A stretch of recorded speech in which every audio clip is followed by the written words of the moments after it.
Is this how it is in Muslim culture, where women are just supposed to wait and this is their place below the man? Guys, I can't change.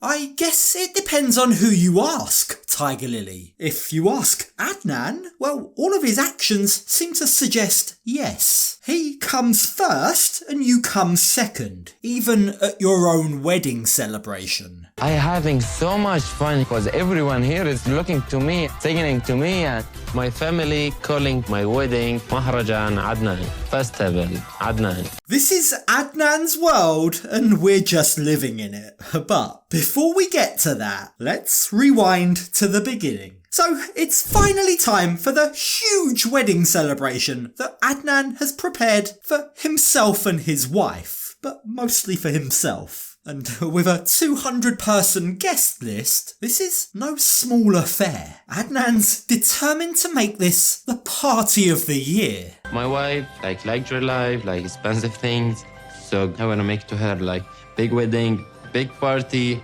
everything is special. And he's really not kidding. Adnan's gone all out. I mean, he's ordered flowers from Thailand. That's like a 9-hour plane journey from Jordan. He's organised this incredible venue, dancers, DJs, fireworks, literally everything you could think of. This is such a lavish, over-the-top wedding that either Adnan's modelling is going very, very well, it must be very lucrative, or Adnan must come from a very wealthy family, because Tigerlily has revealed on social media that she didn't pay a cent towards this. This was entirely organised and paid for by Adnan. All of it, including the terrifying golden masks he's got all of the staff wearing. This does not mean anything, just I like them, I like the golden mask, it's just Adnan. It's way bigger than anything that I could have ever dreamed of. Now, clearly Adnan has put a lot of himself into this wedding, and luckily for him, it seems like Tigerlily shares his over-the-top tastes. But don't forget, this is a woman who revealed in the last episode that she's never actually been to a wedding besides her own before. I mean, for all she knows, this might be the norm, even though Adnan claims that everything he's done today is for her. But we're soon about to see how true that is, because when the time comes for them to change out of outfit 1 and into outfit number 2, Tigerlily suddenly sees where she actually stands. 10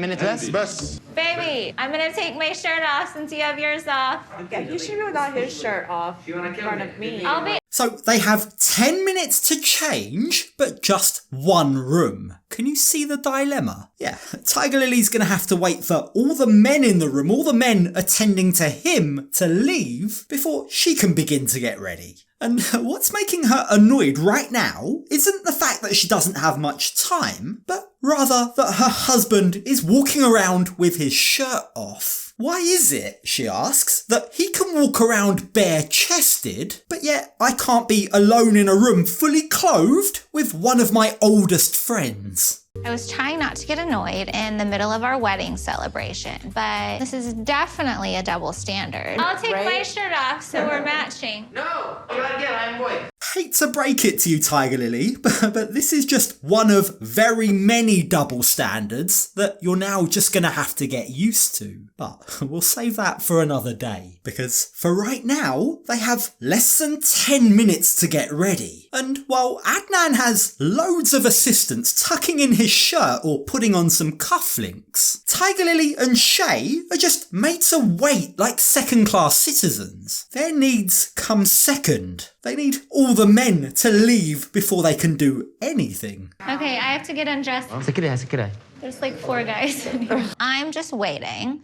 I'm gonna go sit down if we're not gonna do anything.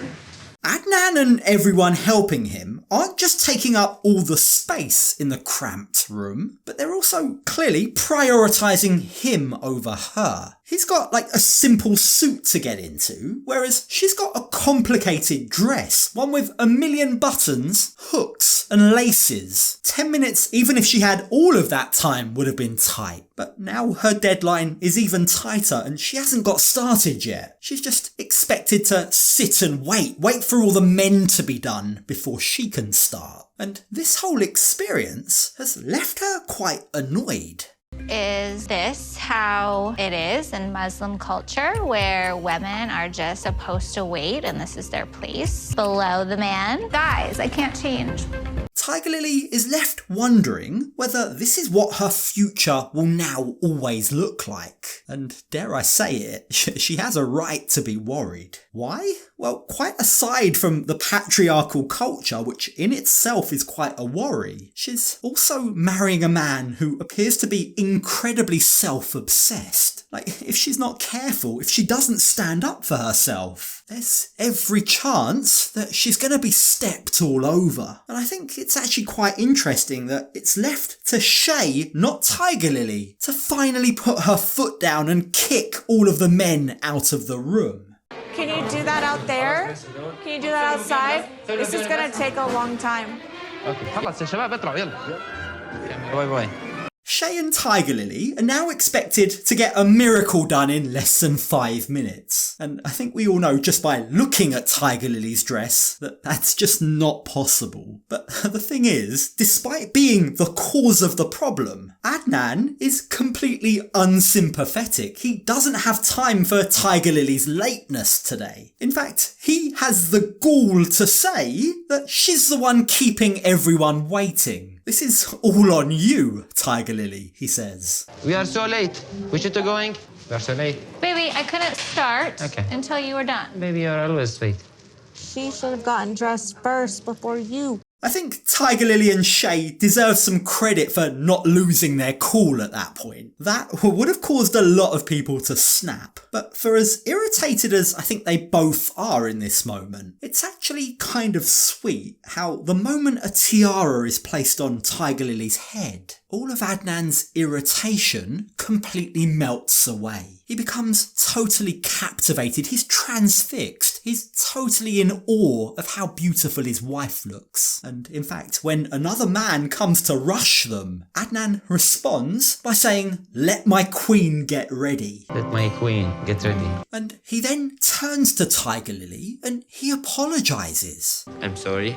He says sorry for what's just happened, for making her wait, having so many men in the room. It's actually quite a significant moment. I am stressed, but I see her and I forget everything and just I can't believe this is my wife. She is so pretty and beautiful. I'm so lucky to have a wife like this. That's actually quite romantic, isn't it? Like, I've got a feeling that Adnan sees himself as a bit of a romantic. But the truth is, his dedication is nothing compared to what Tigerlily says next. Yeah, if you weren't convinced that she was crazy before, then this will definitely clinch the deal. If I found out that Adnan was like a serial killer or something, as long as he didn't want to turn me into a skin suit, then that would be okay. Yeah, this woman is nuts. She's completely insane. There's no other way to say it. Who thinks like that?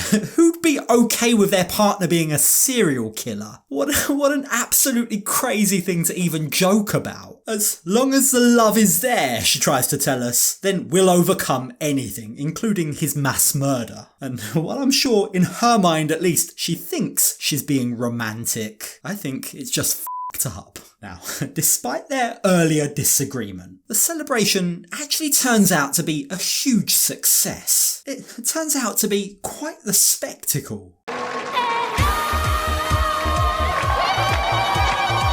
I feel now I am a king with my queen, Tigerlily. And after they're both introduced as husband and wife, it's then that the party begins. Tigerlily and Adnan both feel like royalty at their wedding, and this is just feeding their already inflated egos. But the problem is, Tigerlily just can't shake that feeling that she felt earlier. That fear, the worry that she'll always be second fiddle to Adnan, is clearly playing on her thoughts. I having so much fun because everyone here is looking to me, singing to me, and my family calling my wedding Mahrajan Adnan, Festival Adnan. Festival of Adnan? Hold on a minute, asks Tigerlily. Wouldn't it be called the Festival of Adnan and Tigerlily? You know, it's both of us that got married today. But to that, Adnan just turns round and says, no, it's just Adnan. Just Adnan. Because they just call the man name, you know? And that is a huge worry, I think. Like, for as great as these wedding celebrations are, and they are great, it hasn't escaped the glam squad's notice that with Adnan, it's very much me. Tigerlily's playing second fiddle at her own celebration. This really is a festival, a celebration of Adnan. Well, there's really good energy that surrounds the both of them. But I get a vibe where it is more about him. Yeah. Now, even with that being the case, even with that observation, Shay and Cruz do observe that actually there is love in the air. You can really see how much they love each other, they say. But you do have to wonder, at least you do have to ask the question, whether they might be confusing love with the grandeur of the celebration. Like, I remember reading a study, I wonder if anyone can dig it out for me, but this study basically said the more money someone spends on their wedding, actually conversely, the higher the likelihood that they're going to end up getting divorced. And if that's the case, well, then these two might not even make it to the end of the week. But at least they've had a great celebration. If this relationship may not last, it was still a badass wedding. Look, all jokes aside, right? Putting all skepticism aside, if these two are to stand any chance of actually working out, Tigerlily is gonna need to find her voice. Sure, maybe tonight she's willing to bite her tongue. But if this really is a sign of what's to come, if Adnan really is gonna treat her like a second-class citizen, then surely it's only a matter of time before she says something. And if and when that day comes, I'm curious to see how Adnan will react.